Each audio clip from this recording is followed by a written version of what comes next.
Did you spot him? He's right down there. It's our old friend, Snorkel, the dolphin. What's going on, guys? He was there the whole time. What's going on? Hello. Welcome to the stream. Tonight, I have a game, in quotes, game. If you remember a couple of months ago, I streamed a game called, what was it? Red Riding Hood Revelation HD, the remix. They made a sequel to that, and I don't know if it's like a direct sequel. There he is again. I don't know if it's like a direct sequel or just a follow-up game, but if you weren't here for that stream, it was fucking hysterical. It was really funny. So the devs actually emailed me, and they were like, hey, we got another game, and I was like, all right, I'm in. So let's go. Now, the thing is this game is called Nonlinear Text Quests, and this is the main menu. I don't know what I'm exactly looking at here. We've got a couple options. Am I a Monster? Return of Red Riding Hood, New Adventure, and The Barbarian and the Subterranean Caves demo. Hold on, let me just adjust my volume real quick. Okay. And we've got a cache size up there of approximately 5 megabytes. I don't know what order to do these games in. I think this must be a sequel to Red Riding Hood because it says New Adventure. But why don't we just go in order? This might be a multi-night stream. I might end up doing one of these a night. I don't know if these are all complete stories or what. But I guess we'll start with Am I a Monster? Oh my god, you have become a werewolf. But that beastly appearance is not as dangerous as the beast growing inside you. Are you a monster or a human? That is the answer you need to discover. Alright, I want to play it. Start. Oh, that's loud! Ah! Oh my god. Holy shit. This is gonna be a dark tale. It's gonna be a dark tale, so prepare yourselves. English version, let's go. Oh, yes. Am I a monster? I don't know. I guess we'll find out. Do I have to click? What is that sound? Remember in the last game how like a fly landed on the microphone with their forest sounds? You woke up lying on the pavement. The full moon had already shown up from behind the roof and was shining brightly in your face. Not a single soul was around. Oh. Is that crackling? What is that? Weird. How long have I been lying here?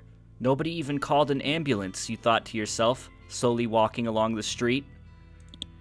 In the distance, you heard the sound of sirens. You turned around the corner and faced a group of people. What is it?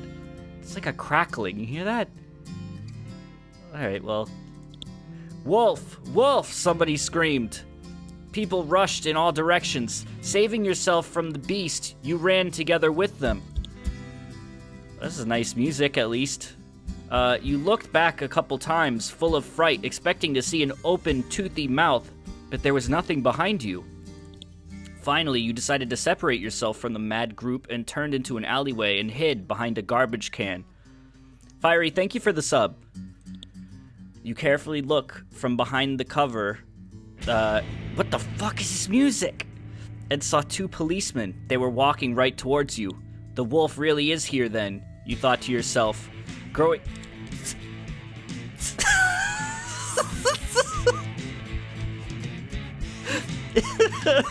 Growing cold with fear, you nervously began to look around. Suddenly, where's the new picture?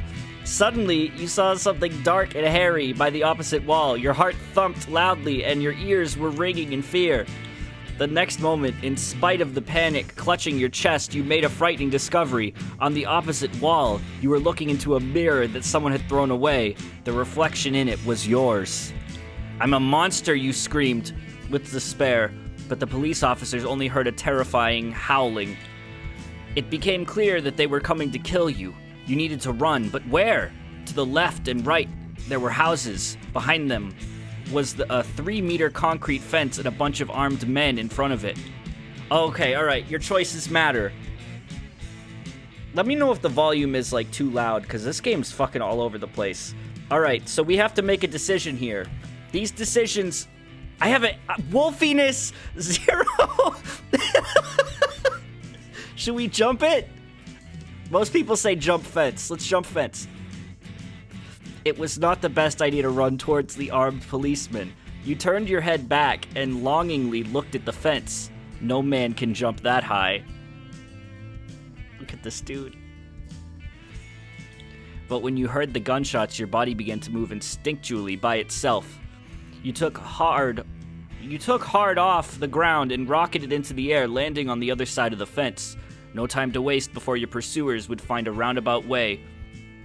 You ran through the narrow streets, uphill and down dale, trying to get as far from there as possible. Like a hairy whirlwind, you ran into a side street and nearly bumped into a struggling couple.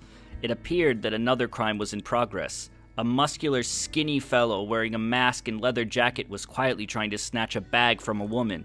Why is there no new pictures in this? The other one had constant pictures. She was trying to fend him off. The sight of your appearance struck them like lightning. The woman's eyes bugged out. She immediately released her bag and she ran behind the corner screaming. The mugger stepped back to the wall, brandishing the knife. This is the mugger? Alright. Eat the mugger. Eat just entirely? Yeah, where's like everything? It's just like, this is the bare minimum. I think we have to eat the mugger, right?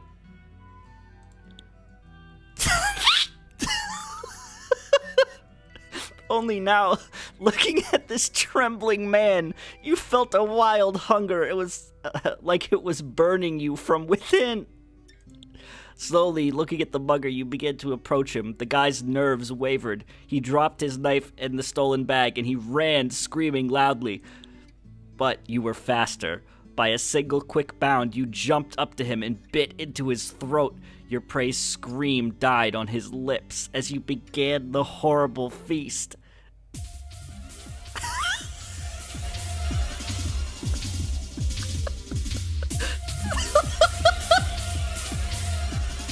What the?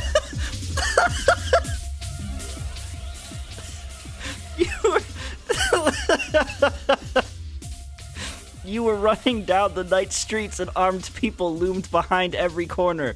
The wind in your ears seemed like bullets whizzing by. But the important question was what or who made you turn into a wolf. You was absolutely sure that no animal bit or even scratched you. You were confused. Now, there were fewer houses on the street. It looked like the edge of town. You clearly remembered that there were a zoo somewhere near with a wolf cage in it. What this music? Holy shit! Currently, people were more dangerous to you than wolves, and a crazy idea came to your mind. What if you could lose your pursuers by hiding in the wolf pack at the zoo?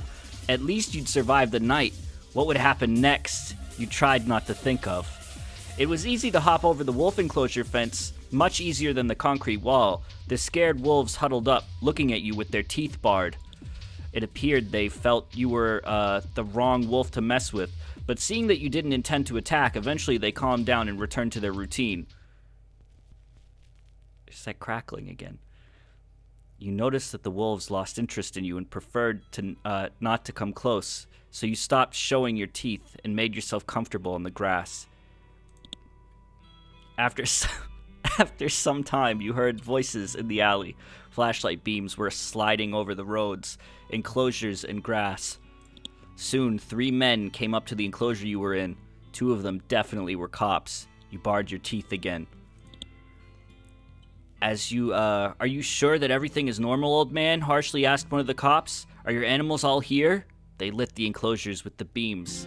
It lit up the pack and you. Hey, light up this one. The beam returned. You froze, your muscles strained. This one doesn't look like mine. What does it have on its neck? Is that a cell phone? What?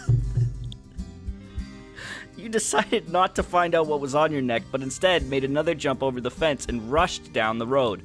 The policemen obviously weren't as fast as you were and were slow to react, but then they grabbed their guns and opened fire at you.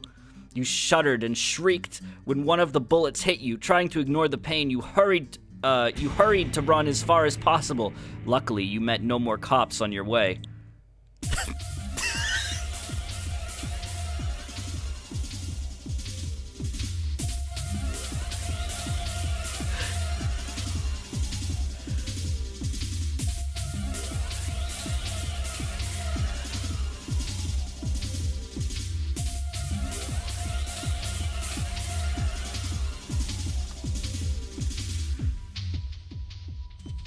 Jesus Christ.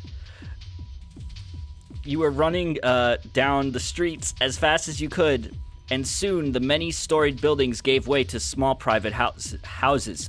Excuse me.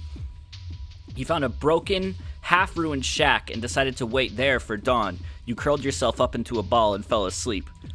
The morning chill woke you up at the crack of dawn. You snuck into the neighborhood courtyard and took a shirt and a pair of trousers off their clothesline. You quickly got dressed and headed toward the highway. Oh, now he's a human. I guess that's me. You felt like yourself again, with the exception of feeling a heavy remorse about the pathologist. But the most important question was what or who made you turn into a wolf. You was absolutely sure that no animal bit or even scratched you. Yeah, we heard that before. You were confused. As ill luck would have it, there were no cars on the road when you badly needed to get home. What? Moreover, you were hungry again. You saw a bar for truck drivers behind the trees and decided to go there. You sat at the table and then, with frustration, remembered that you had no money. You absent-mindedly checked the trousers' pockets and found a wrinkled note. That should suffice for a cup of tea. Your privacy was interrupted by a bearded man in a checkered shirt who sat to your table.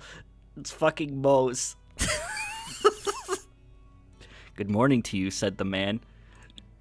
Now we're getting a bunch of pictures. You didn't want to talk.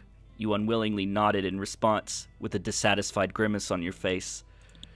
Had a rough morning? The bearded man kept asking. Hell yeah, you snapped. Splendid, cried the man. You are a typical werewolf. What? You didn't understand. You see, I didn't work as a truck driver my whole life. Actually, I'm a philosopher. But living on a teacher's salary, he sighed. Anyway, so seeing you, I somehow remembered a mythical creature. A werewolf. Yeah, he's when in doubt, pinky out. Nobody bit me, you said, though you weren't sure why. This is not necessary to become one, said the man, happy to find you finally opening up to the conversation. You were all ears. Jesus Christ. It's enough to put a wolf pelt. It is enough just to put a wolf pelt on. Pronounce a spell, and the job is done. A waitress brought some tea, but you were deep in thought. You recollected that a few days ago you visited the country home of an acquaintance of yours, and you actually tried a wolf pelt on there. And the most interesting part, the philosopher continued, the best way to kill such a werewolf is to drive a hawthorn stake into him. I see you don't want your tea. I'll drink it while it's warm. After those two words, the man took the glass and took a large gulp before you could stop him. That's the tea? Out of like a glass? Ah, wonderful. You should have drunk the tea. It's very good. You turned purple with rage, stood up, and nearly ran out of the bar, trying not to hear what your new acquaintance was saying behind your back. You decided to power move. You decided to take a rest in the neighboring grove, and in the evening go visit the scoundrel who had put a spell on you. You hid in the shrubs and fell asleep, lulled by the peaceful buzzing of bees.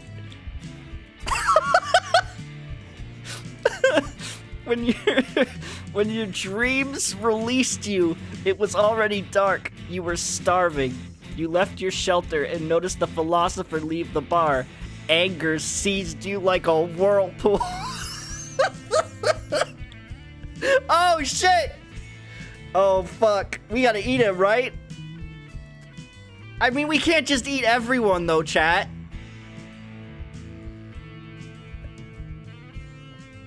All right, we'll eat him. The bearded man turned to face the wall and stood still, probably taking a leak. You silently sneaked up on him and waited until he turned around. Then you jumped on the tea lover's chest and bit him to death before he could even speak. You didn't even eat him, you just bit him. After you gorged yourself on the lavish meal, you jogged to the house of your enemy, trying to keep closer to the cover of the trees.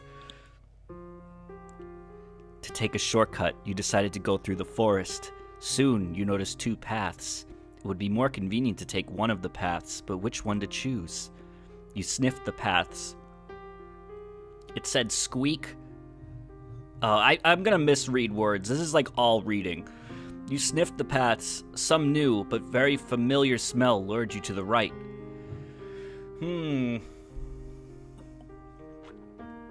Now, before you make your choice, chat, remember that our wolfiness is 2 and our HP is 3. Don't get us killed. I feel like the right might be a trap. Should we go left? I don't know. Most people are saying right. All right, we'll go right. You turned right. It seemed that the forest became thicker. The smell lured you became stronger. There was obviously something rustling in the shrubs. You stopped, waiting for something to come through. Another wolf slowly went out of the shrubbery on the forest road right in front of you. A she-wolf, to be precise. "Who are you?" you quickly asked. "I'm a werewolf, just like you," she answered. "After my transformation, I hid myself here, so we live here all together now." "Are there many of you?" you asked in surprise. "No, just 5. You can stay with us," she proposed. It sounded quite tempting, but you wanted to know why you were enchanted and take your revenge. "I need to finish some business first," you said, "but maybe I'll be back." After those words, you ran off. Soon you faced one more fork in the road. Okay, all right. Now keep in mind, also, that we're going to end up replaying this, so like we have to remember the choices we made so we can do the other ones. Let's do right again. Every time this song plays, man, your animal senses told you that your enemy's house was close. You increased the pace. You finally approached your enemy's house. You recognized a heavy-set large mansion with a neglected garden that smoothly blended with the forest that you came from. Its cast iron fence was all covered in twining plants. Twinning, that's when you win as twins. And the forest's trees stood very close to it. You slowly began to creep toward the entrance. Another fucking wolf. Suddenly, you heard roaring, and a wolf with open muzzle appeared in front of you. That was a large beast, bigger than you. You prepared to fight, but the monster did not attack. He loudly drew air in through his nose and spoke to you. "Who are you? Where did you come from?" "The owner of this house made me look like this. I came to settle the score with him," you honestly answered. "Did you try on that wolf skin too?" asked the beast, much softer this time. "Yes. He transformed me the same way. Now I'm something like a watchdog to him," the werewolf said sadly. "I can never become a human again. Do you have a chance?" "I don't know, but I hope so."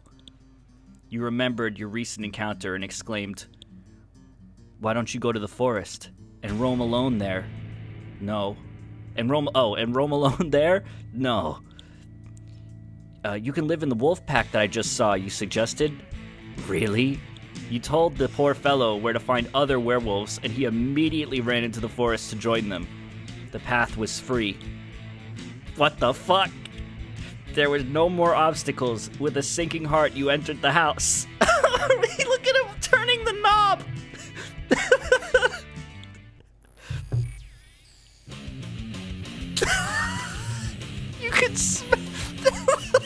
You could smell your enemy's scent everywhere.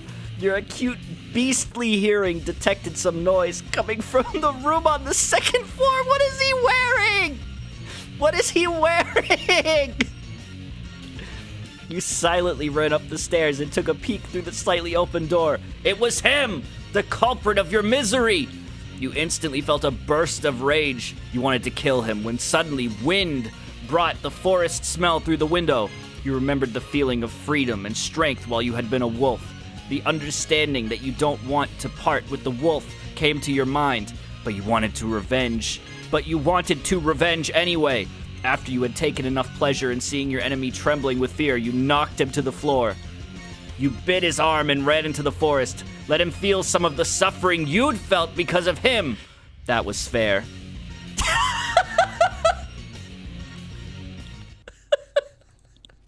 Okay. All right, new choices need to be made this time. Okay. So if you weren't here last time, these games have like a zillion endings, so you just need to you need to make different choices. So how about this time we jump over the fence again. So we'll get back to there. Eat the mugger again.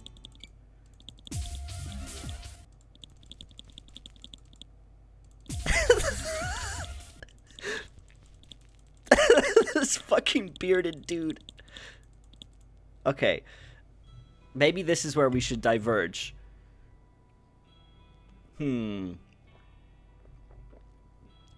Steal food from the kitchen.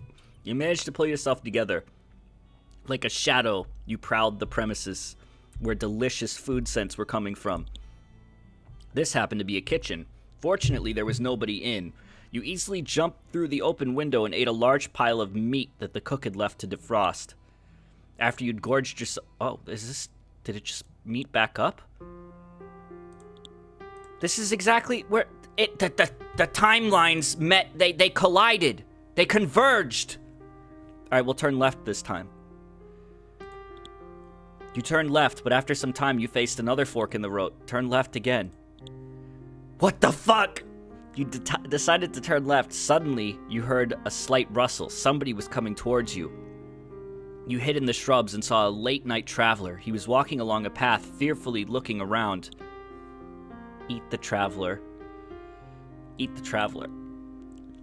You had no beastly hunger, but it would be foolish to miss easy prey. When the man unwittingly approaches the ambush, you attack him with lightning speed. Apparently, the victim didn't even have time to realize what was happening when you bit him through his throat. But it's all converging to the same point. Maybe this is a shorter story. Like, we still got other stories we can do, so... Yeah, it's all... Wait, wait, hold on. Can I go back? I missed text, but apparently we're fighting him now. Yes, he said resolutely, but you'll have to fight me.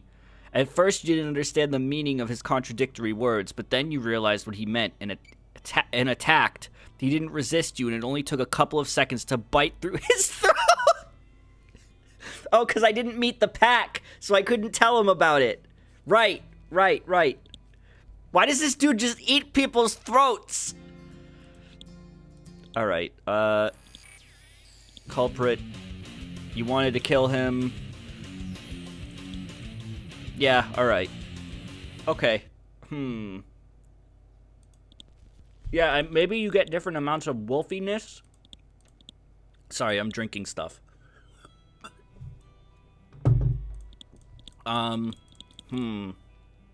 Let's just go on a completely different path this time. Let's try to run through the police.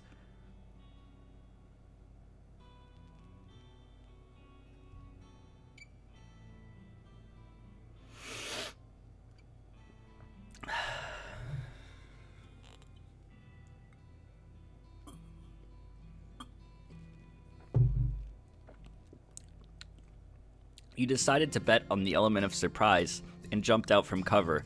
You rushed away by long jumps. The policemen held back because of the suddenness, but in a few seconds, gunfire sounded. Suddenly, the moon disappeared behind the clouds. You were lucky that the streetlights were out and pitch black darkness covered the neighborhood. You almost managed to reach a safe place when suddenly one of the bullets hit you. You squealed in agony, and after covering a few more yards, dropped on the spot. We need to check it out. Everybody come with me, ordered one of the policemen. Moving extremely cautiously and holding their guns ready to shoot, the cops approached the place you fell. It's clear, guys. There's some naked redneck here. Maybe we hit him while we were shooting at the beast. Call an ambulance. Where did he come from?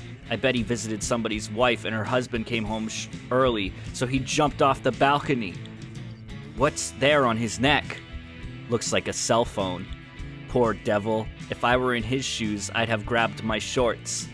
The ambulance arrived quite fast. The doctors verified the death of the victim and then took the body and drove it to the morgue. You woke up because of the bright light that was coming even through your closed eyelids. You were lying on... I thought I was dead. Wait. When you partially opened your eyes, you saw a man wearing a medical mask. He tried to take the cell phone off your neck.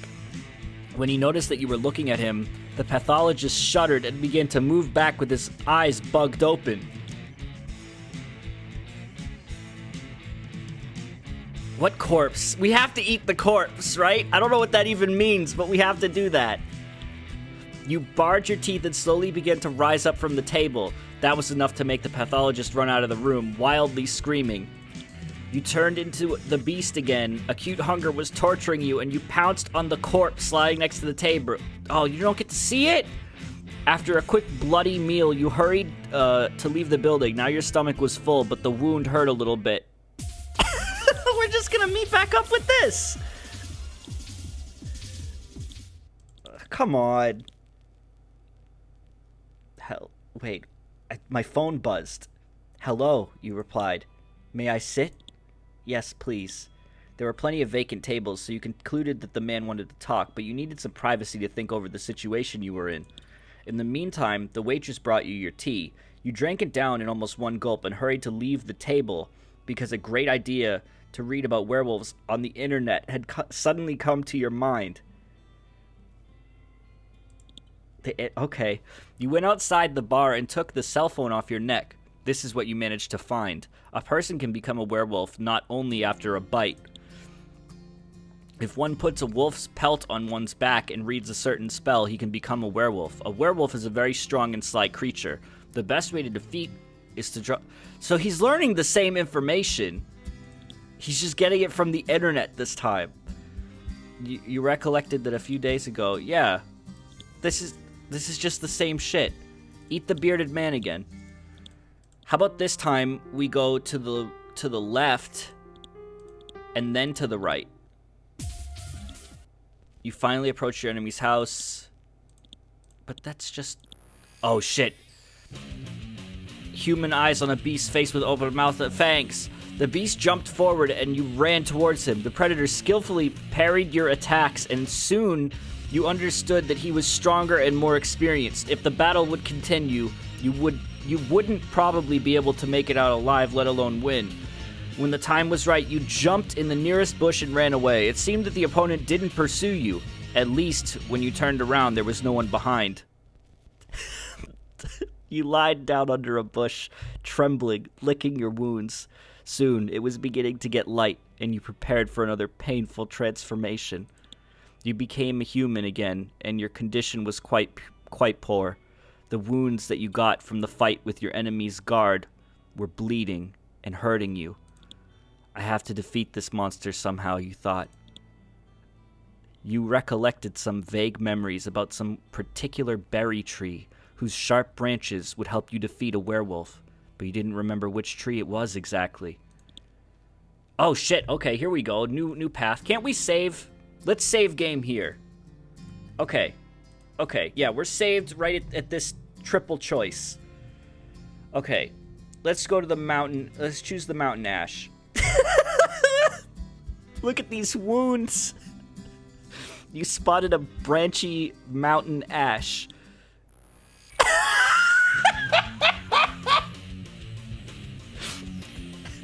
That is what you decided to choose. You managed to break off a thick branch with a sharp point.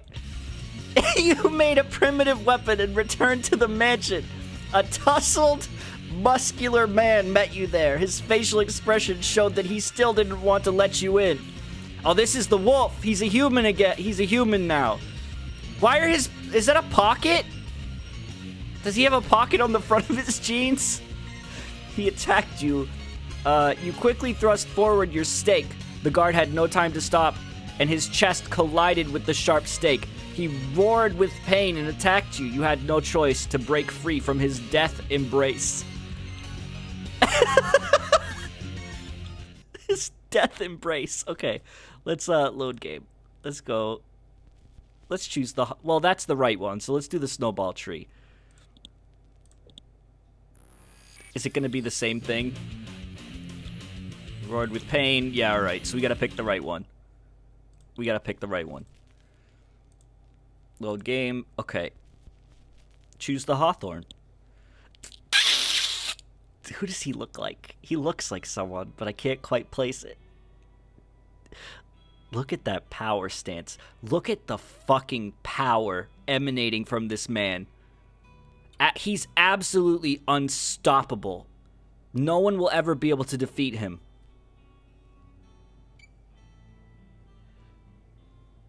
Fucking Kylo Ren. He's like Kylo Ren mixed with Billy Mays.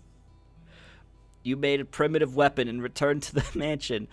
A tousled, muscular man met you there. His facial expression showed that he still didn't want to let you in. He attacked you. You quickly thrust your stake. The guard had no time to stop and his chest collapsed. Oh shit. The path was free. There were no obstacles. With a sinking heart, you entered the house. It was... What is this dude's obsession with Cthulhu? He had a bunch of fucking Cthulhu art in his house. It was dark. The light was on only in one of the rooms on the second floor. You silently approached the door. It was not locked. You decisively entered the room. Oh, I didn't expect to see you here, said the impudent bastard. Didn't expect you'd guess it was me. Why did you put a spell on me, you snarled? To be honest, there were no specific reason. I just found a new interesting spell and decided to test it on someone. And you deliberately put that skin on yourself. It would be a damn shame not to use a chance. You was shocked by the cruelty of this person and the senselessness of what was going on. Break the spell, you finally said. Look at how big the table is! It's clipping through the fucking bed. No, he said with an indifferent tone. You felt like someone whipped you. You swiftly attacked him and bit his arm. What have you done? He screamed with despair. Break the spell, you repeated the demand. So you will also be cured. With shaking hands, he opened some old book and quickly read the necessary passage. After giving this pathetic person a disdainful look, you left. Soon you returned to your normal life, and those few days as a wolf, you tried to forget like a mere nightmare. Alright. I don't know how much else there is to see in this story. I feel like we should move on. Like, I don't know, dude. Let's eat the doctor this time. Eat the pathologist. When you sensed a panic terror coming from the pathologist, you felt blood raging in your veins, and your stomach began to rumble. You suddenly burst into your beastly fur and muscle once again, and caught the medical worker in the corridor. You attacked him from behind, pinning him down and biting through his throat in the blink of an eye. There wasn't much time. Half of the building have heard his screams. After swallowing a few pieces of meat, you felt your strength quickly returning. On your way out, you scared a cleaning woman half to death and finally left the building. That was very important information. I'm glad they included that. Soon the pain abated. You was astonished to find that your bullet wound had closed. Okay, alright. Alright, we're back to this now. Jesus Christ. Alright, I feel like we've seen everything in this story. I think we should move on to the next story, because there's 2 more stories, you know? Like, what else could there possibly be to do? Let's turn right, and then we'll turn left and see if that brings us anywhere else. Yeah, then we get this dude. Spare the traveler this time. Okay, so that didn't accomplish anything. Try getting max wolfiness by eating everyone. Is that what improves wolfiness? Is just eating people? Should we just do that? All right, let's try to go through the game while eating everyone. I think in order to get... You have to get shot by the police, so you go to the doctor. Then you eat the doctor. Eat the doctor. All right, then we eat this guy. Well, actually, we could have eaten the doctor on the... Like, he was outside the building, too. All right, well, then we'll eat the bearded man. And then we have to eat the... So we'll turn right and then left. Eat the traveler. Eat the traveler. Okay. So we've eaten all 3 people. Who are you? Yes, I hope so. Okay. Path was free. Oh shit! Yeah, we're getting... What is happening here? That's not the face of fear. That's a face of excitement. You could smell your enemy's scent everywhere. Your acute beastly hearing detected some noise coming from the room on the 2nd floor. Oh my god. Well, growling. After you had taken enough pleasure in seeing your enemy trembling with fear, you knocked him onto the floor. That's not the floor. Look, he even has fucking Cthulhu bed sheets and pillowcases. Look at the size of that book. You waited until morning and found a pair of trousers, a shirt, and some boots. You dressed and went back home. Unfortunately, the next night you transformed into a werewolf again. Alright. I think that we've got all the endings, honestly.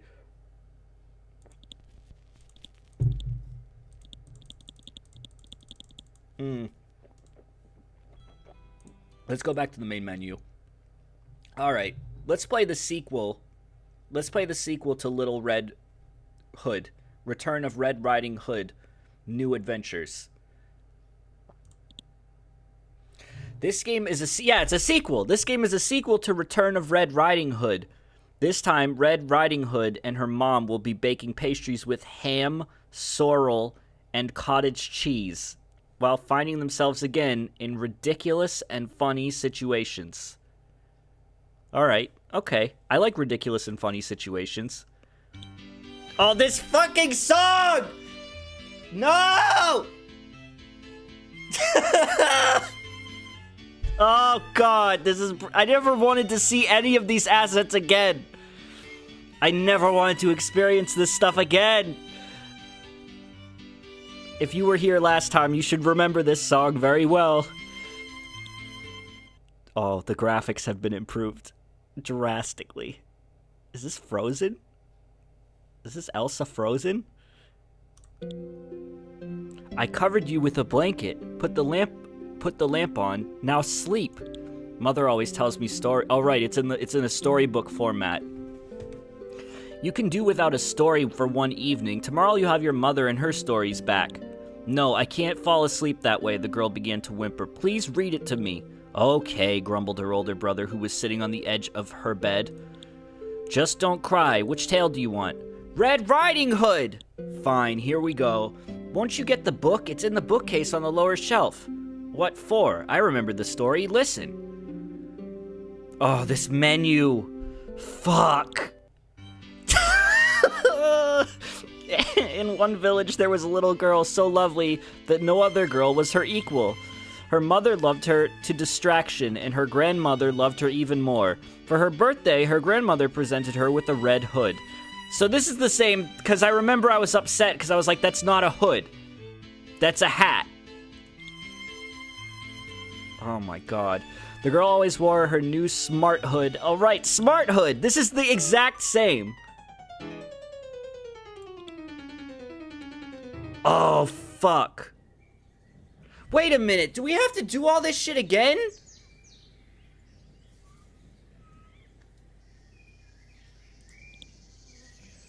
It's the fly. The fly is back.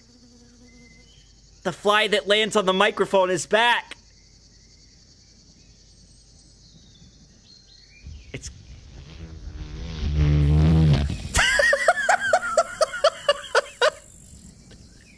Okay.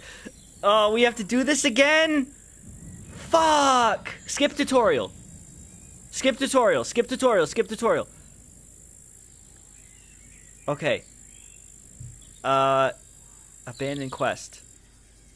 Abandoned quest. Okay, alright, cool. Save. We skipped it. Alright. Okay, so if you weren't here last time, this story branches off in like a zillion fucking different ways. Way more than the wolf story did. And you start by picking a fucking ingredient. First of all, I need to figure out what sorrel is, because I have no goddamn idea. Sorrel. Ain't that dude from Kingdom Hearts? This is sorrel, according to Wikipedia.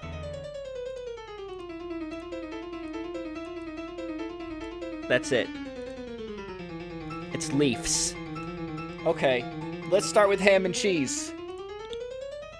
Mother was standing by the window listening to the howling of the snowstorm. Oh, it's snowy in this game. Right, okay.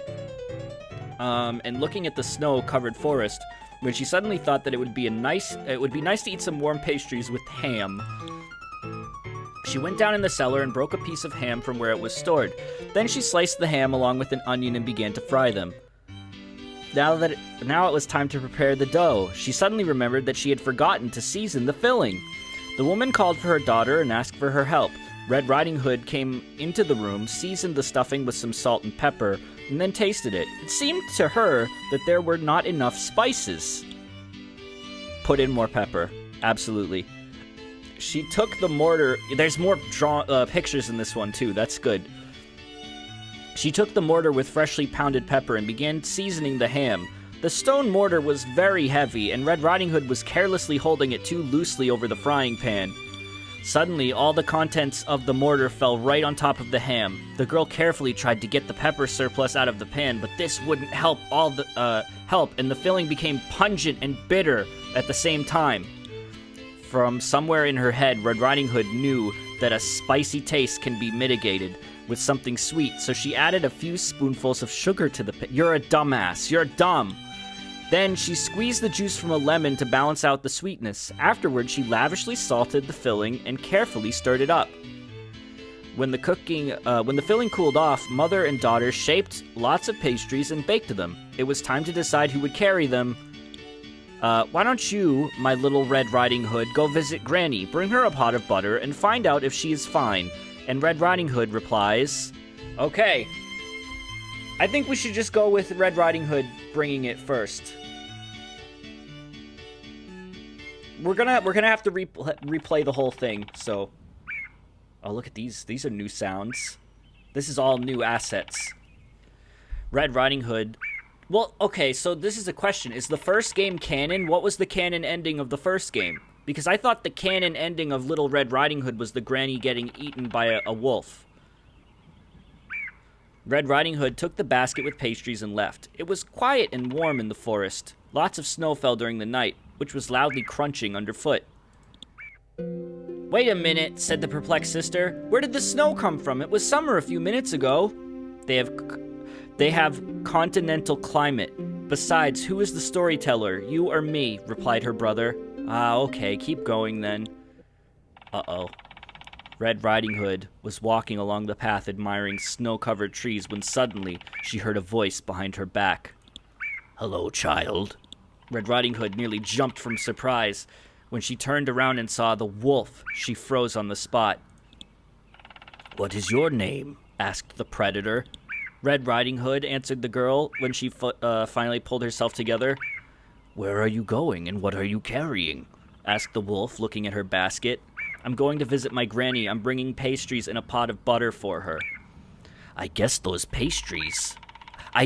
are pastries with meat, said the wolf, sniffing the air. My sweet Red Riding Hood, let me taste one pastry, please.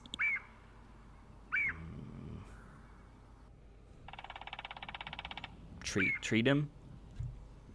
Don't treat him?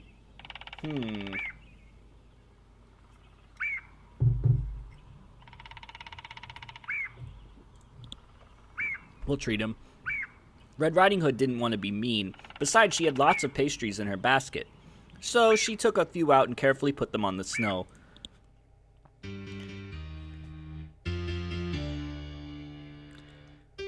The pastry smelled really good. The wolf licked his lips and started to chew one of them. Ugh, how terrible! For a few seconds, Wolf was angrily spitting out bits of pastry, and afterwards said, "For treating me to these pastries, I will give you a chance. If you eat at least one of your pastries, I will let you go. But if you don't, I'll eat you." Her hands were shaking with fear. Red Riding Hood took a pastry. She took one bite and discovered how disgusting its taste was. It was very hard to eat. Swallow at least one piece without chewing. Finish the pastry by sheer willpower. Spit it out immediately. This fucking music, holy shit. If I don't eat the pastry, I'm gonna get eaten. I'm gonna do the willpower.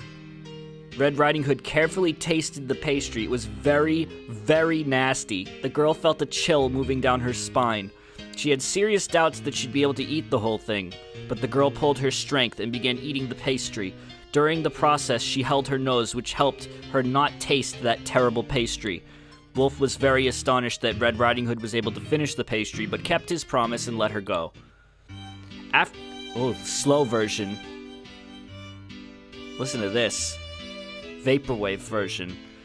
After her stressful experience with the wolf, Red Riding Hood couldn't think clearly. She thought, the thought didn't come to her that there was no point in bringing those terrible pastries to Granny, and she just continued walking. Suddenly, the weather started to get worse. The wind became stronger, and it started to snow. It was growing colder by the minute as well. Red Riding Hood was now walking slowly, and she was feeling quite sick. The path was covered with snow, so Red Riding Hood was walking randomly along the path. Knee-deep in snow, resisting strong gusts of wind, the girl was pushing forward with some difficulty. Eventually, she fell to the ground, exhausted. "I'm going to rest a little, and then we'll continue walking," she thought out loud. He's back! Meanwhile, a woodcutter who was caught unawares by the snowstorm was hurrying to get home. Suddenly, it seemed to him that he saw what looked like something red on the ground, to the right of the path. If this is the same... Wasn't there a dude in the last game who, kept giving off really creep vibes, but then he kept ending up to be, the nicest dude? Without second thoughts, the man switched direction, considering it his duty to find out what it was. He was looking intently through the blowing snow, as to not lose the object from his sight. When he came close enough, he saw a girl in red hat, lying in the snow. He carefully gave her a slap on the cheek, but she wouldn't come to her senses. So the woodcutter took her in his arms and decided to bring her home. The basket and the pot he left on the spot. How did you know where she lived? At home, the woodcutter was warmly greeted by his wife and father. Oh, I guess he brought her home to his home, who were worried about him. The woodcutter told him that he had found a little girl in the forest who was freezing. The woodcutter's wife promptly put the girl on the warm stove, covered her with a blanket, and went to make some tea. The girl came to her senses. She couldn't understand where she was and who all these strange people were. When the woodcutter's wife saw that the girl had regained consciousness, she went over and began asking a few questions. "My husband, the woodcutter, found you unconscious in the snow. You are at our house. What is your name?" "You are at our house. What is your name?" "And what were you doing in the forest during the snowstorm?" asked the woman, offering a cup of tea to the girl who outstretched her hands. "My name is Red Riding Hood. I was walking to see my granny. I was bringing her pastries and a pot of butter," replied the girl, drinking the warm tea with pleasure. "Where does your granny live?" "At the edge of the forest." "Oh, that's not so far from here," exclaimed the woodcutter's wife. "We didn't know that there's someone's house nearby." When the snowstorm was over, the woodcutter wanted to accompany Red Riding Hood to her home, but she said that she really had to visit her granny. Look at this dude! Hearing this, the elderly father of the woodcutter entered the conversation. He said that he knew the forest well and would make sure Red Riding Hood reached her grandmother, and the woodcutter should take rest after his hard work in carrying the little girl to safety. So it was decided. First, Red Riding Hood and the woodcutter's father went back to the trail. There, they found the partially snow-covered basket with pastries and pot with butter. This dude just has hooves. After taking the girl's belongings, the two wayfarers went forth.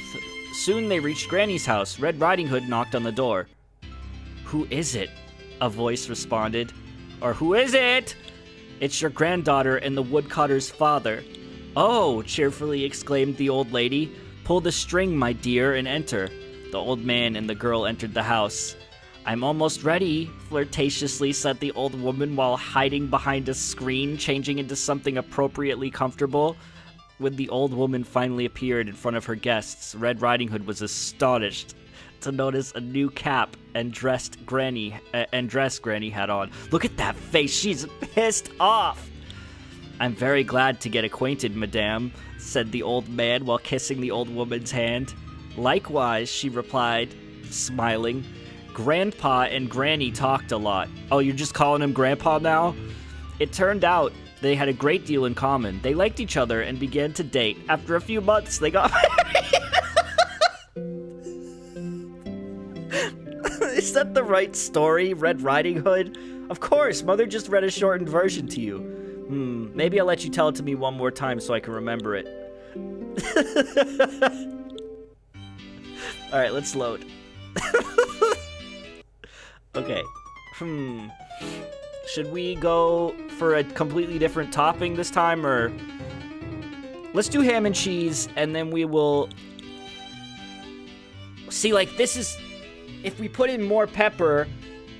If we don't put in more pepper... Like, this path is branching already. Because the wolf will hate the pastries if we put in more pepper.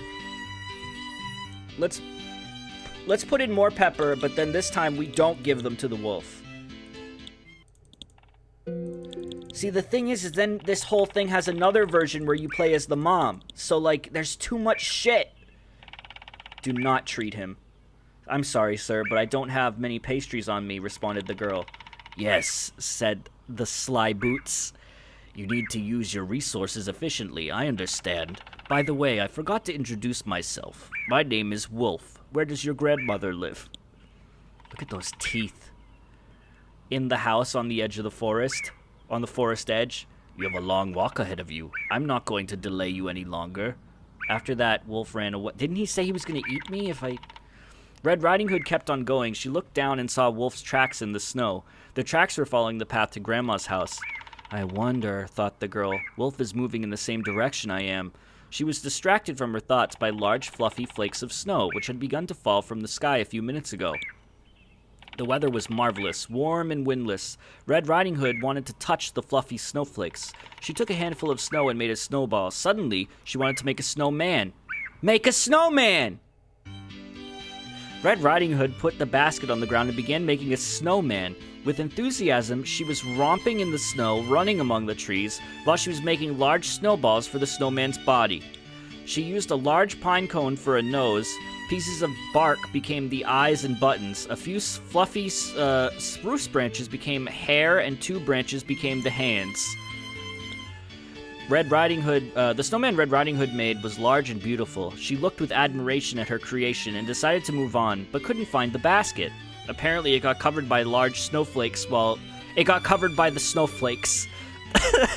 Wouldn't you just say the snow? While Red Riding Hood was busy, the girl would run to one tree and to another, shoveling through the snow with her hands, but with no luck. It began to get dark by the time Red Riding Hood finally found her basket. Oh, shit. Meanwhile, Wolf, who ate Granny a few hours ago... We're just gonna skip over that! We're just gonna... Okay. Meanwhile, Wolf, who ate Granny a few hours ago, was waiting for Red Riding Hood, but the girl wouldn't show up. He finally decided to go to her for his next meal. It was getting dark when Wolf noticed Red Riding Hood on the trail. She was near the spot she made her snowman. How does it come that you're walking alone in the forest this late?" asked Wolf. The girl sensed a hidden menace in his voice, and Wolf's eyes were glowing in a terrifying way. The girl came up with a quick response. I'm not alone, she said defiantly. My relative is over there. The girl waved her hand toward the snowman. In the dusk, it seemed to the wolf that there actually was a tall, fat man standing with a shotgun between the trees. How do you see that, Wolf? Get your eyes checked! Wolf suddenly wasn't hungry any longer and thought it was best for him to run away. Red Riding Hood let out a sigh of relief and made up her mind that she would never walk in the forest this late again. Ending, snowman. Alright, okay. Dumbass wolf. Should we keep going with ham and cheese? I feel like we should just keep going with ham and cheese. There's so many different things we can do with ham and cheese. Like this time, we'll put in more pepper, but we'll have the mom go instead. You better bring it yourself because I don't feel well. While the pastries were baking, the house's windows got covered by frost paintings. That's what you call them, frost paintings? Which made Mother think that it had gotten colder outside, which meant, of course, she had to dress warmly as possible. Wait a minute, said the perplexed sister. Where did the snow come from? Yeah, okay. As she dressed, Mother thought, what about the pastries? I should cover them up better. Don't make an additional cover. But there's a cover on them now. Mother thought that if she walked fast, the pastries wouldn't get frozen, so there's no need to make an additional cover. This fucking music again. She took the basket and the pot of butter and left. After some time, she regretted that she hadn't covered the basket better. It was much colder outside than she'd anticipated. That's all right if the pastries get frozen. I'll warm them in the oven, Mother decided and continued walking. After some time, she bumped into Wolf. Good day, madam, began Wolf, whose teeth were chattering. Howdy, responded Mother and added, did you want something? Because I'm in a hurry. Do you have something to eat? Look at the snow clumps. Pastries and butter. Can you treat me to a pastry, please? Mother looked at Wolf. His muzzle hair had become covered in hoarfrost, and his belly and paws were covered by snow pellets. Feel pity for Wolf. No pity for the predator.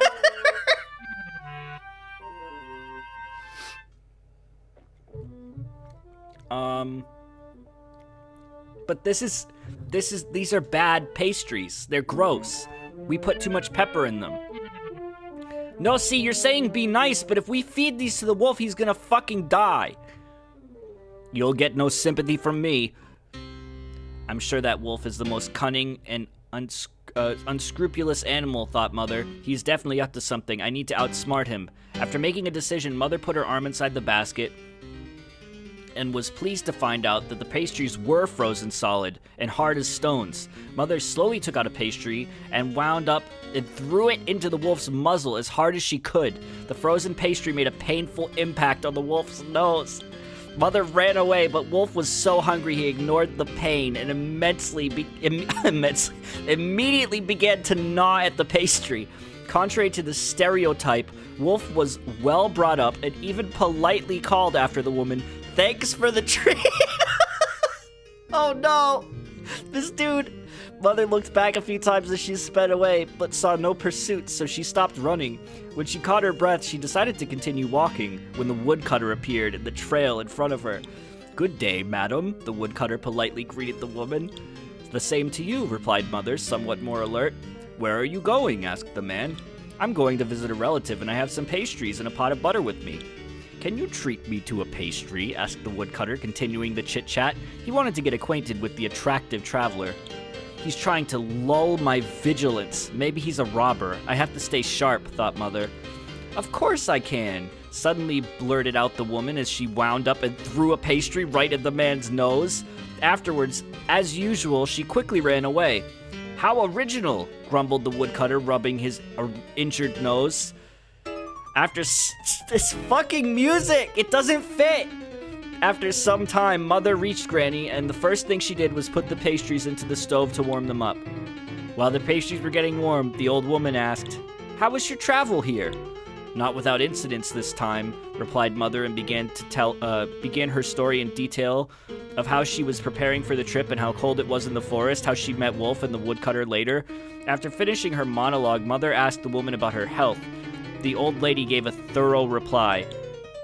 Plus, the health story was mixed with personal memories. Who knows how long the old woman's story would have taken if not for the unpleasant aroma Mother now smelled. I think something got burnt, Mother said thoughtfully and immediately exclaimed, "Oh my God, the pastries!" She rushed to the oven, but when she opened the oven door, she got a coughing fit because of the thick gray smoke pouring out and filling the room. What are all the pastries gone?" asked the old lady with a sad voice. "Yes," simply answered Mother. The two women became pretty upset that they couldn't taste some pastries. Perhaps it's for the best. Ending treats from Mother. The new Steam overlay, by the way, sucks. Like, I set it to invisible, but like, I don't think that counts as the same as being offline. I don't want those things to pop up. How do I make it so that notifications? Hold on. Show a notification when a friend joins a game. When a friend comes... Okay. Hopefully that works. Yeah, I'm not a fan of the new Steam overlay at all. It's fucking awful. Okay, Let's try to load, turn off overlay in general. I'll do it later. Okay, let's see. Let's no more pepper this time. Make the mother take it. Maybe make a warm cover. Suddenly the basket got caught. Oh shit, the cover was a bad idea. Suddenly the basket got caught on a crooked branch knot. Mother spoke out a few curses. Fuck! She tried to free the basket, but the knot was stuck between the willow twigs. Why are you just like fucking try to unhook it, don't pull. Mother carefully tried to separate the basket from the knot, but with no success. She got angry and strongly yanked on the handle. There was a loud crackling sound. The basket was freed, but a few twigs got broken in the process, creating a hole on the side of the basket. What? How does that work? Mother swore a couple times and kept walking. She was walking along the path without noticing that pastries were falling from the basket one by one behind her. Meanwhile, Wolf was prowling in the forest, looking for something to eat. When the predator was crossing the path, he noticed the tracks on it. When he sniffed the air, he sensed that someone passed this place not too long ago. The predator decided to follow the tracks. Suddenly, he noticed a pastry lying in the snow. Now I'm playing as the wolf! Eat the pastry. Wolf carefully sniffed the pastry. Then he took a small bite. When he didn't notice anything suspicious about the taste, Wolf finished the pastry and ran along. Soon, the predator found another pastry. Eat another pastry. I still think that there's a human head underneath that. We talked about that last time, but like you can see some skin there. It was pretty much the same as the first one. That's why Wolf didn't think too long before he also ate it and kept running. He was pretty astonished when he noticed another pastry near the trail. Eat the pastry. After eating the pastry, Wolf continued his pursuit. The predator was sure that soon he would catch the traveler. Soon the predator caught up with the mother. As usual, the predator began to ponder how it would be best to attack his prey, immediately or after a conversation. While he was thinking, Wolf suddenly realized that he wasn't hungry. Moreover, after eating those nourishing pastries, he became quite sleepy. So the predator came to a rather unexpected conclusion. He turned around and went to sleep in the forest. Meanwhile, Mother noticed that her burden had become suspiciously light. She lifted the towel and saw that the basket was almost empty. Apparently, most of the pastries fell through the hole as she was making her way along the path. Mother decided to go back and pick up the fallen pastries, but couldn't find them. What she found were wolf tracks instead. This realization made her turn around and run to Granny's house. She still had a few pastries left in the basket, and the pot of butter was in there. Ending, Wolf needs it more. Fuck. Alright, that was kind of boring. There's so many fucking variables. Maybe we should just try cottage cheese this time. Oh, that looks good. She wanted some pastries with sweet filling. The cottage cheese would be perfect, but unfortunately there was not much left. The mother decided to make cottage cheese herself from milk.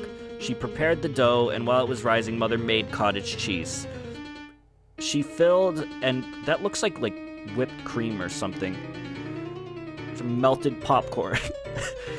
And baked the pastries. When they cooled off a little, she put them in the basket and said, why don't you... All right, Little Red, go.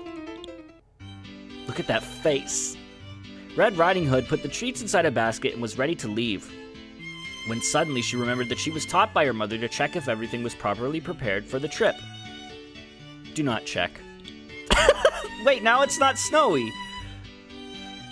Being absolutely sure that everything was in place, Red Riding Hood decided not to double check if anything was missing.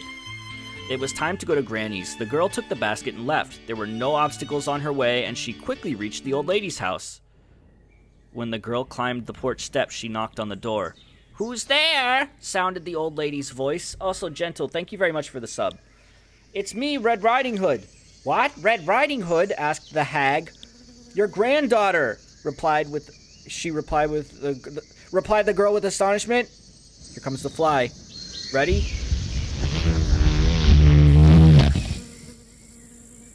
Every time. Then why is your hat crimson? I don't know, maybe the sun has faded it, the girl supposed, while taking the hat off to take a closer look. What is the purpose of your visit to the house on the forest edge? Asked the old lady after a prolonged pause. I came to give you some... What is happening? This is so weird.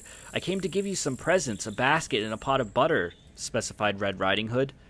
How much time were you planning to spend here?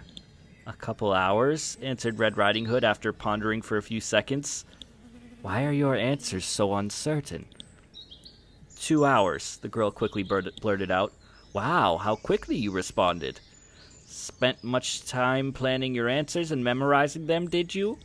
Red Riding Hood didn't know what to answer, so after a few seconds she said, I'm your granddaughter, Red Riding Hood. I came to see you and brought some gifts. What's in the basket? What is happening? This is really weird. What's in the basket? Suspiciously asked the hag. Pastries, wearily answered Red Riding Hood. What type of filling? Cottage cheese. How many? Red Riding Hood started counting. Don't you know how many pastries you're carrying? Said the hag with suspicion. The hag's last words made Red Riding Hood lose count, and she started counting anew. Meanwhile, Mother was bustling about the house and noticed the pot of butter, which was still sitting on the table. Damn it, said Mother before she quickly changed her clothes, took the pot, and ran to see the hag. Mother was walking fast, paying no attention to the heat. Red Riding Hood left the house early in the morning, so she was supposed to be returning by now. That's why Mother was expecting to see her on the trail, but her daughter didn't show up. When Mother approached the house, she understood what was going on. Red Riding Hood was still standing on the porch in front of the closed door, and the basket with the pastries was right next to her.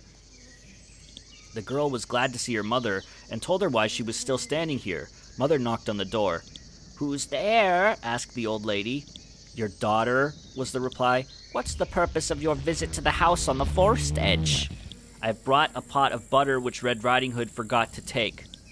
But the girl also claims she brought some butter, said the hag, keeping her vigilance.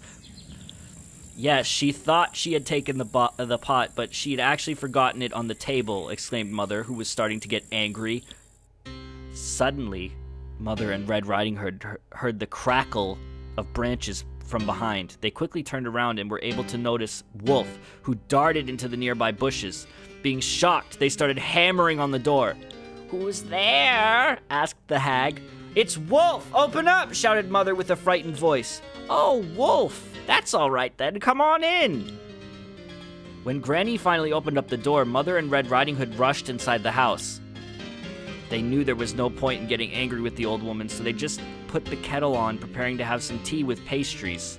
Unfortunately, the pastries became sour while they were standing in the heat all day. Cottage cheese is a perishable product. Why was she acting like that?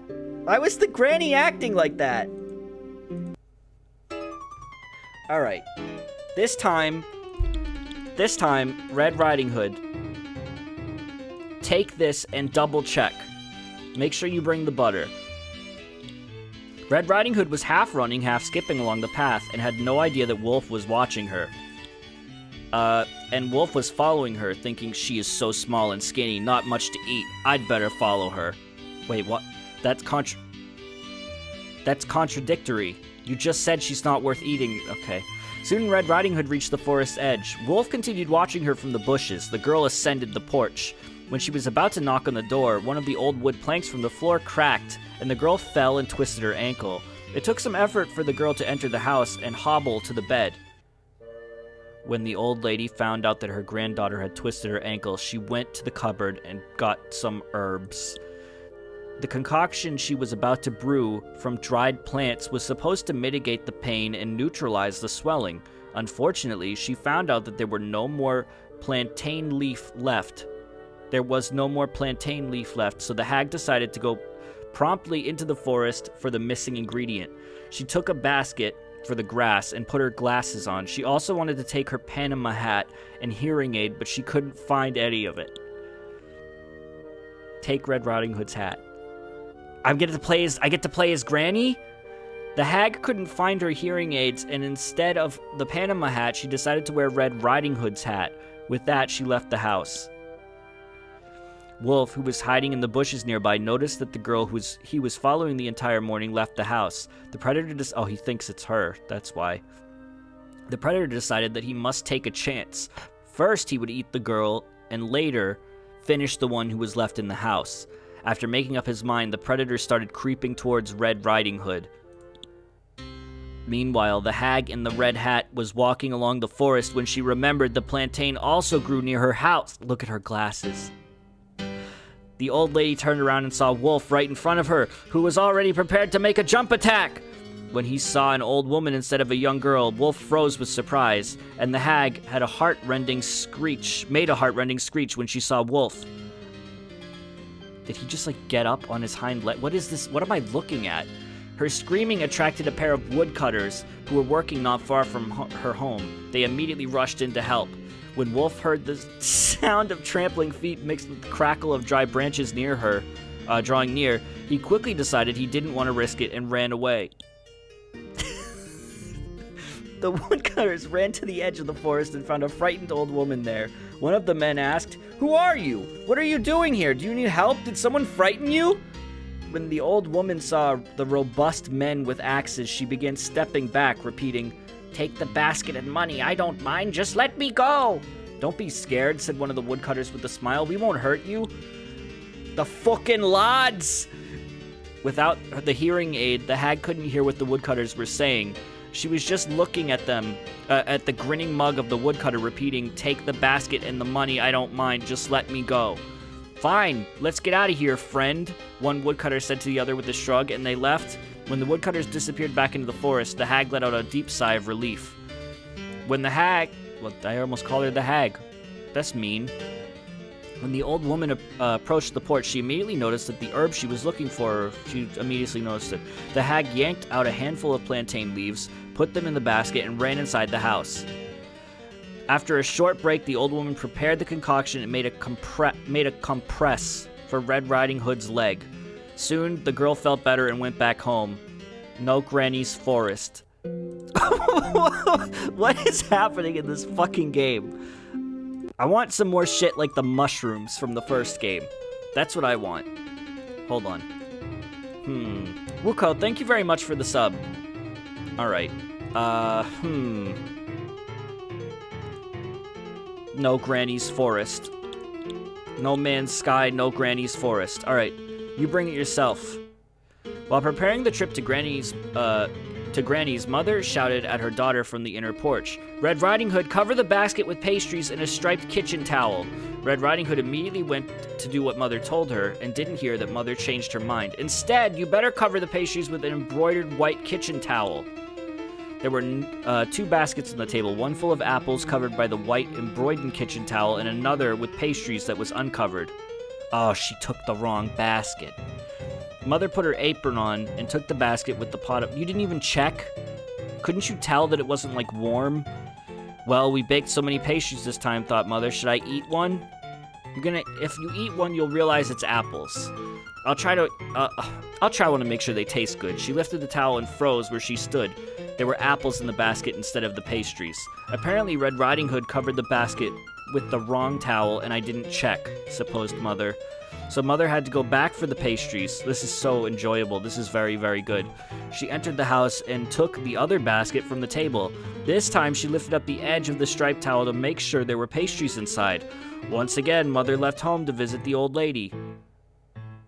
This is really boring. The old woman was very glad to see Mother, especially with the pastries in tow, and invited her to have tea together. Mother was very tired from the walk, but couldn't refuse the old woman while they prepared tea and ate some pastries, blah, blah, blah. Okay. Oh, shit. Now we're getting somewhere. The day's heat was changed by the evening's cool breezes. That fucking Tom and Jerry scream. And when the sun completely disappeared, it became even colder. Mother, who was wearing only a light dress, was chilled to the bone, with there still being a long road ahead before she arrived home.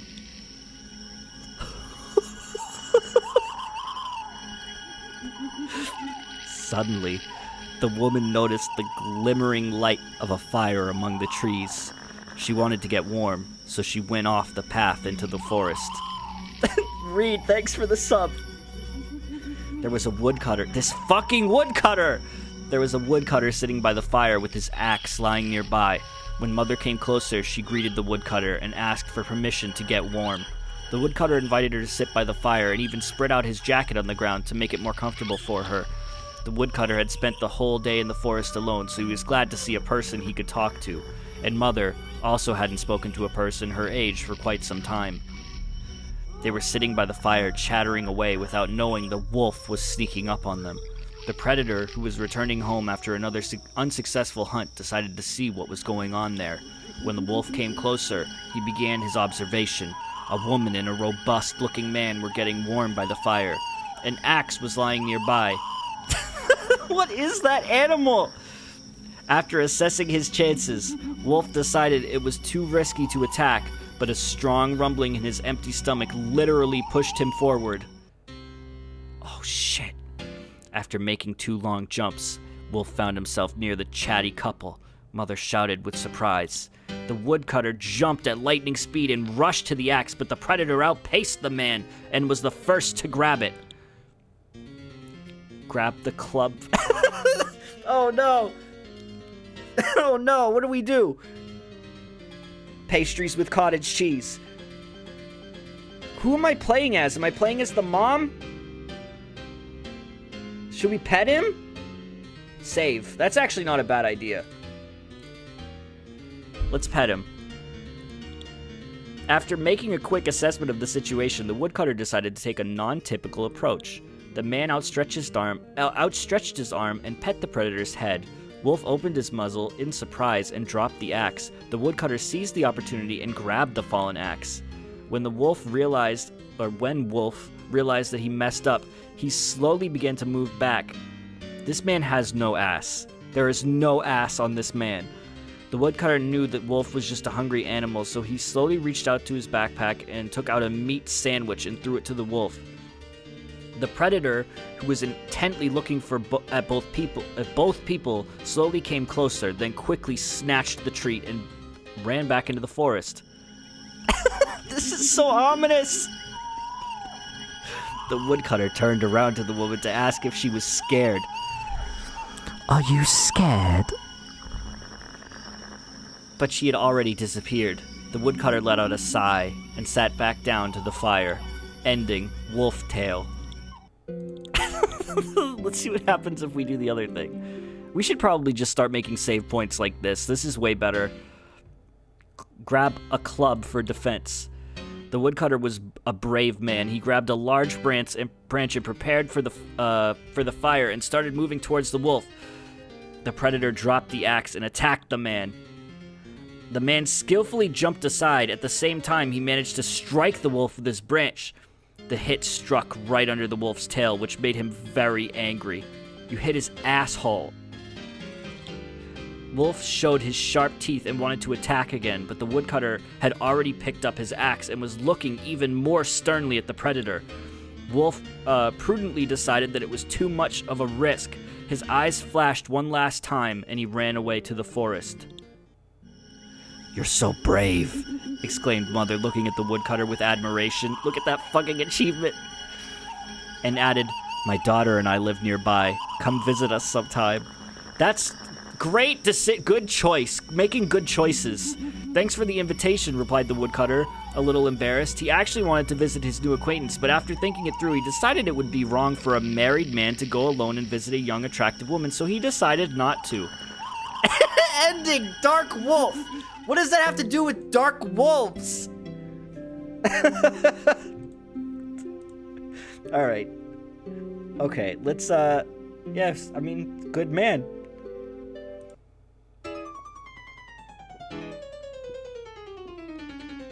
Let's try sorrel. She wanted some pastries with sweet filling, but there was no more cottage cheese left, and apples weren't ripe yet. Suddenly, Mother remembered the sorrel. You can make pretty tasty pastries with sorrel. The woman went to the forest and picked some fresh sorrel leaves. Then she washed them and put them on the kitchen towel to dry them out a little while. The mother rolled out some dough, chopped the blah, blah, blah, blah, blah. Okay. Oh, wait, the mom can't bring these ones. All right, well, that limits our choices. I'll bring the pastries, but I'd like to have some first. I'm so tired.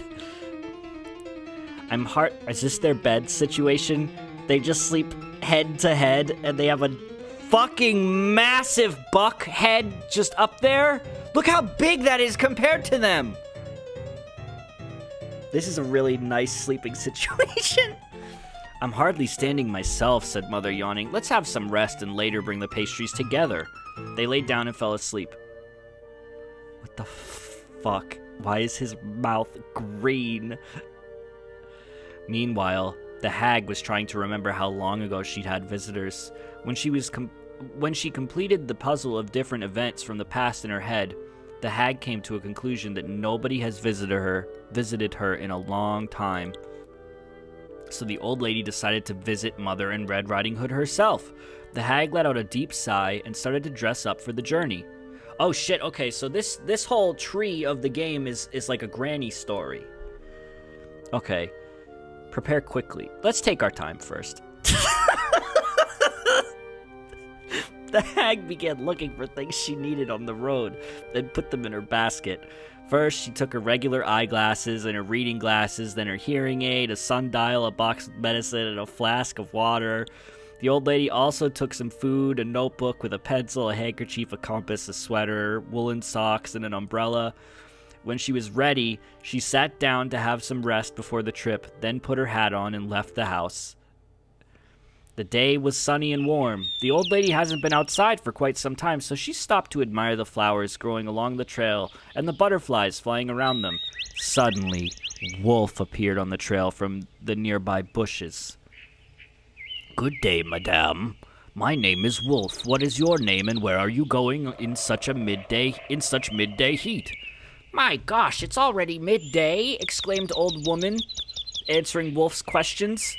"It's time to take my pills." "Wait a moment," she said to Wolf. "I can't miss that."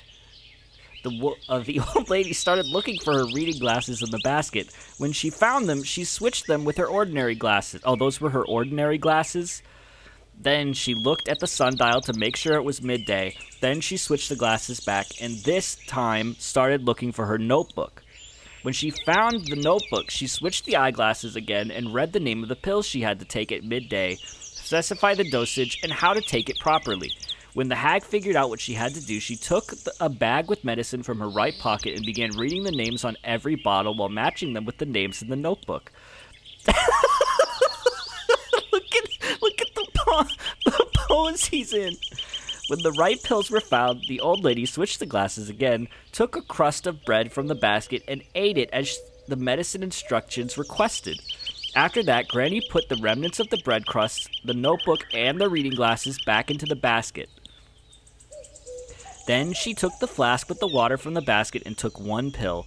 Then she carefully put the pill bottle back in the bag and tossed the flask in the basket. After that, she took a handkerchief from her pocket and wiped the sweat off her forehead.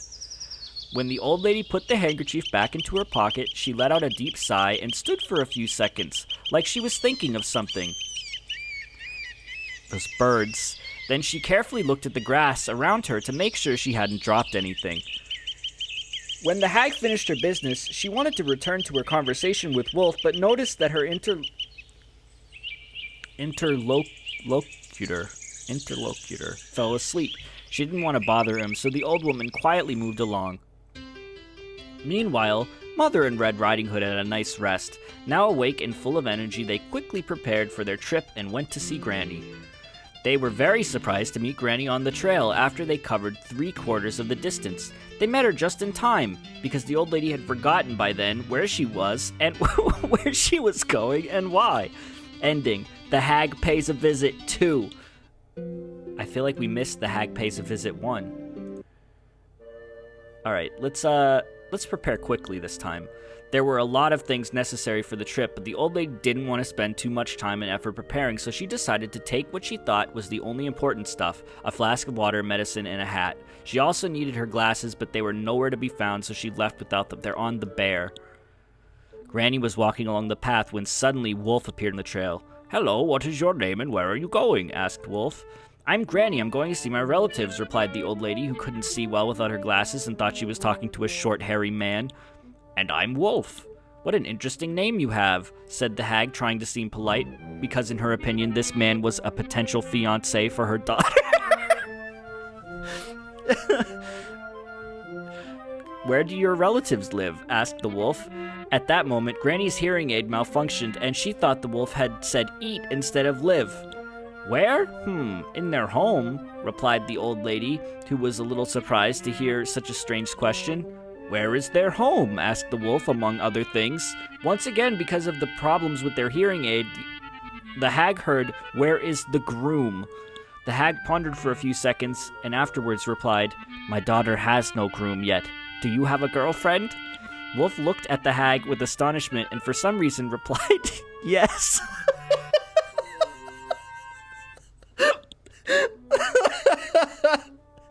Too bad, the hag let out a sigh.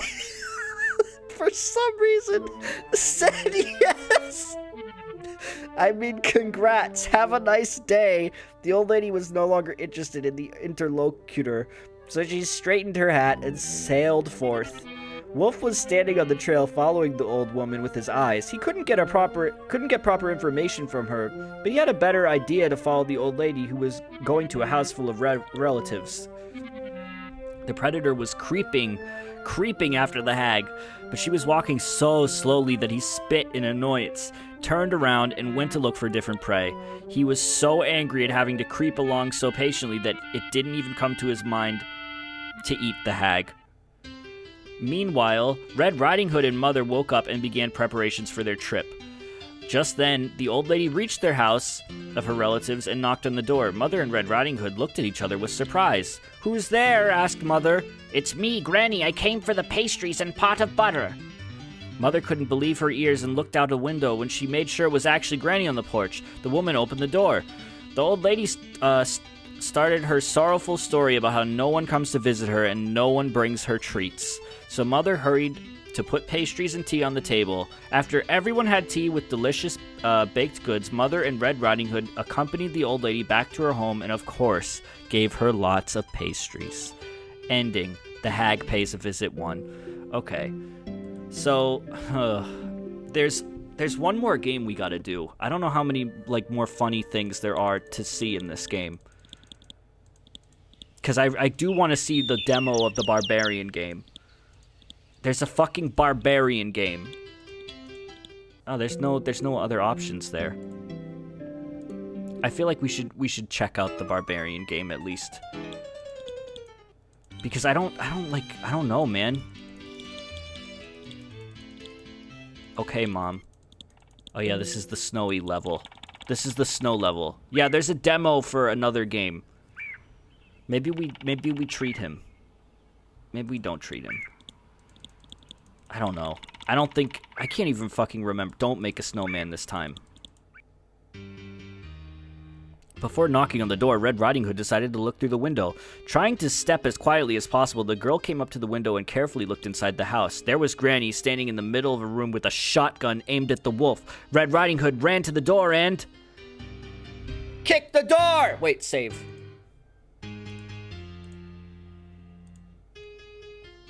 Kick the door!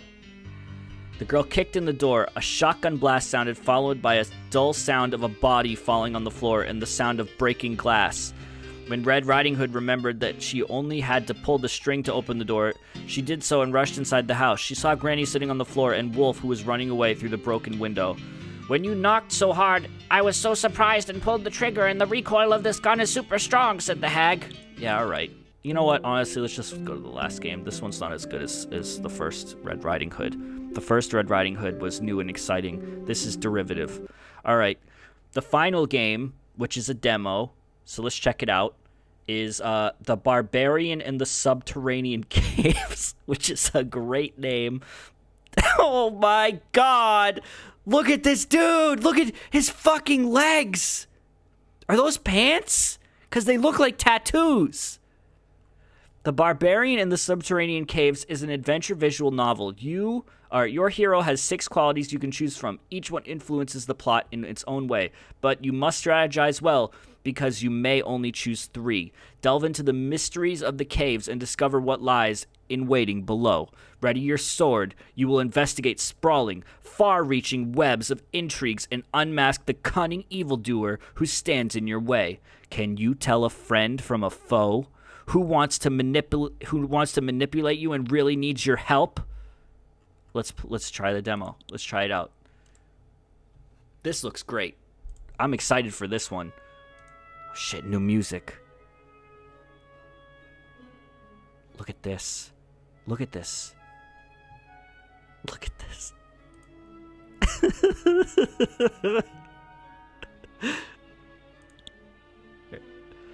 Choose any 3 skills.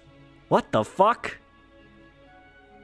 Alright, let's just pick thievery, night vision, and keen hearing. Ragnar! Yes! Ragnar has been traveling for many days. When the stone walls and towers of another city began to rise up over the distant horizon, the Lemurian was glad that he could rest and replenish his supplies. Moreover, he could often find mercenary job in the cities. Yeah.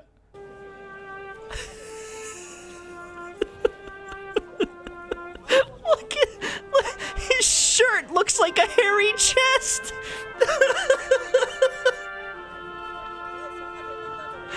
Ragnar slowly walked through the city.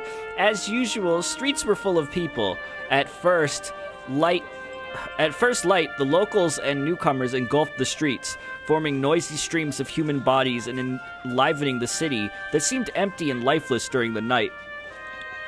The bright sun was scorching. The muscular frame of the Lemurian's body shone in its rays, commanding men's respect and creating admiration in the eyes of women. Look at these people.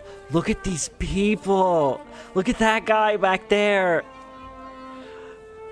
One lass that showed up in the street looked especially attractive to Ragnar. A slender figure with tempting curves, gorgeous breasts clearly visible under the thin fabric of her cloak, long hair tied up in a ponytail, dark expressive eyes, and full lips. It was enough to make the man follow her, but I don't like Ragnar. But the stranger quickly turned into one of the numerous side streets and disappeared into the crowd. Damn it, murmured Ragnar. He decided to find the beauty later and moved on. Those camels look so fake.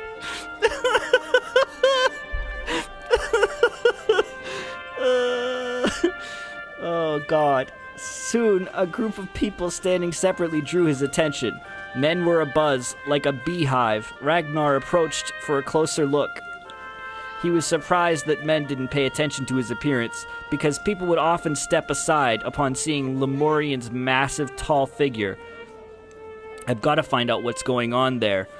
thought Ragnar. He began to elbow his way through.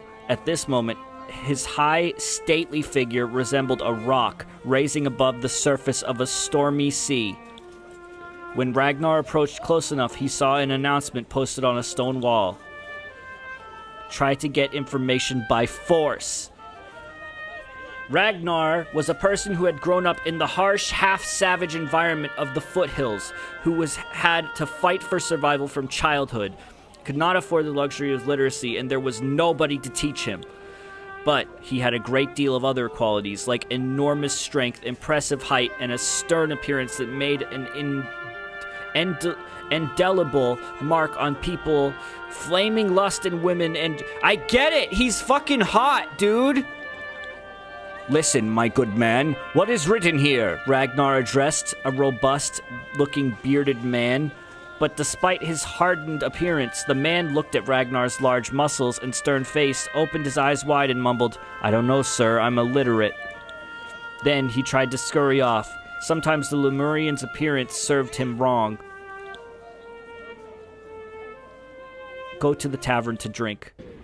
Why? His shirt is just hair. His shirt is just hair. That guy is sitting on nothing, and that guy is dead in the Family Guy pose. This dude's taking a piss. There's so much to unpack here. Damn it, Ragnar swore. Sooner or later, I will find out what's going on in this city. Likely, this information will be discussed on every corner. By that time, the sun was scorching even stronger, although it seemed impossible for it to get any hotter. For a long time, Ragnar's mouth was dry, and he went to the nearest tavern. The dude's pants are like a wicker basket. The tavern was a small, one-storied building. Lots of people were inside. Apparently, Ragnar was not the only one thirsty here. The Lemurian looked around and noticed that people on the left side just drank and chattered, while on the right side, folks played dice. Just drink some wine. Ragnar was lucky to find a vacant space at the table and took a seat near a half-tipsy group of men. Then he ordered a cheap rock, I don't know what that word is, as usual. To all appearances, and people sitting by the tables, the people sitting by the table were ordinary hard workers, strong, sustained, suntanned. Wow, I'm having trouble reading after. It's almost been fucking an hour and 45 minutes. Poorly dressed and sipping the cheapest wine. You are not local, are you? One of them suddenly addressed Ragnar. No, I'm from Lemuria. Will you drink with us? Asked another one. He poured some wine from his jug into Ragnar's cup without waiting for the answer, saying, Clink glasses, guys. Let's toast to him. These people, man. All cups rushed to the center of the table and hit one another with a dull sound. Ragnar drank his cool beverage in one gulp and asked, What is your job in this city? We are water carriers, thickly answered the eldest. Lousy job, but it lets us make ends meet. Yeah, exhausting, sighed a very young-looking lad. Unfortunately, this is not the biggest of our troubles, answered his wryly, lanky neighbor. Weary. I think that...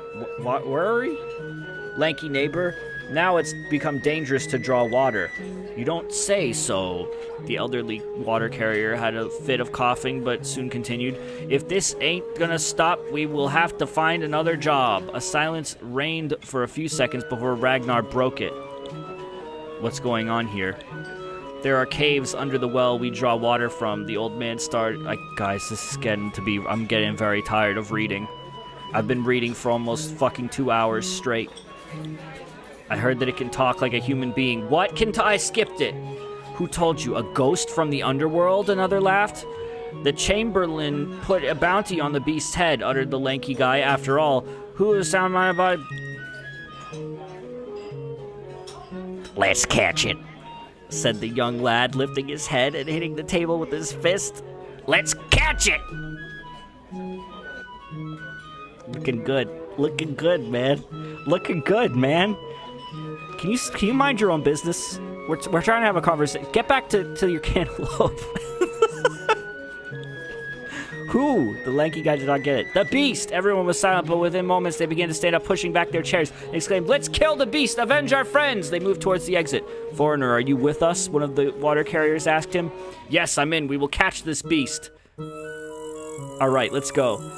When the merry group reached the cave's entrance, the sun was already about to sink below the horizon. While Ragnar was preparing a torch from fallen branches, the water carriers were standing quietly at some distance. "Let's see what this creature will say when we appear in its lair," said the librarian, wrapping cloth around a thick, saggy stick. Then he turned around the water carriers and said, "We will make the beast pay a heavy price for kidnapping honest men." "Yeah, we will," replied a few voices. By that time, we're not so firm. Oh, shit. After finishing unsophisticated preparations and saying, "Let's go, men," Ragnar waved his hand, and his companions inviting to follow him. He resolved to step into the dungeon. Oh, Jesus Christ. After a few steps, the warrior looked back and with some astonishment found that there was nobody behind him. Ragnar sighed and kept on going. And, alright. I'm done with this game. That was non-linear text quests. Honestly, it was alright. The first game, Return of Red Riding Hood Revolution HD version, was definitely better because it was a new concept. At this point, I feel like this series is a bit tired, you know? This game is actually free on Steam. You didn't even get to the dungeon. The demo version ended. I'm sorry, dude. I'm sorry. But yeah, I'm glad I took a look at it. I somewhat enjoyed it. I do recommend checking out the first part on the archive channel though, because it's very good. But yeah, I guess we're done. I guess I'm gonna switch to Splatoon now. It's been almost 2 hours, so we might as well. I gotta do some Splatoon stuff, so I will be back with that shortly. Stick around. If not, if you don't want to watch, then thanks for watching. Be right back.